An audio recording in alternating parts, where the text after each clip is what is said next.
بسم اللہ الرحمن الرحیم۔ السلام علیکم۔ جب صحیح حدیث مل جائے تو میرے اقوال کو بھول جاؤ۔ میں نے 7 سال کی عمر میں قرآن مجید حفظ کر لیا تھا۔ میں نے جس سے بھی مناظرہ کیا اس کے چہرے کا رنگ بدل گیا۔ اندھا دھند اور بغیر سوچے سمجھے علم حاصل کرنے والے کی مثال رات میں لکڑیاں جمع کرنے والے کی سی ہے۔ وہ گٹھا اٹھا لیتا ہے، ہو سکتا ہے اس میں سانپ اژدھا بھی ہو جو اسے ڈس لے۔ زندگی میں 3 مرتبہ مجھ پر فکر و فاقہ کا دور آیا۔ گھر کے زیورات بھی بک گئے، لیکن میں نے قرض لے کر کوئی چیز رہن نہیں رکھی۔ صحیح طالب علم تو مفلس ہی ہوتا ہے۔ پوچھا گیا کہ اگر مناسب مالدار ہو تو؟ فرمایا وہ بھی نہیں۔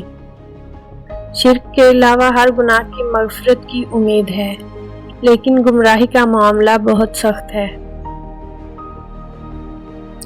لوگ فقہ میں اہل عراق کے محتاج ہیں۔ جس طرح نگاہ کی ایک حد ہے جس سے آگے وہ کام نہیں کر سکتی، بالکل اسی طرح عقل کی بھی ایک حد ہوتی ہے جس سے آگے وہ بیکار ہے۔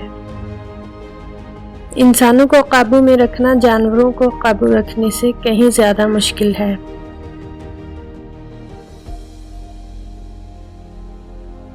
جو شخص تمہاری رائے کا خواہش مند نہ ہو اسے مشورہ مت دو، نہ تمہاری تعریف ہوگی اور نہ تمہاری نصیحت اسے فائدہ دے گی۔ ایسے علاقے میں نہیں رہنا چاہیے جہاں دینی مسئلہ بتانے والا عالم اور جسم کا علاج کرنے والا طبیب موجود نہ ہو۔ تفریح میں باوقار رہنا بے وقوفی کی علامت ہے۔ مرد کے جسم کو 3 چیزیں طاقت دیتی ہیں: اول گوشت کھانا، دوم خوشبو سونگھنا، سوم غسل کرنا۔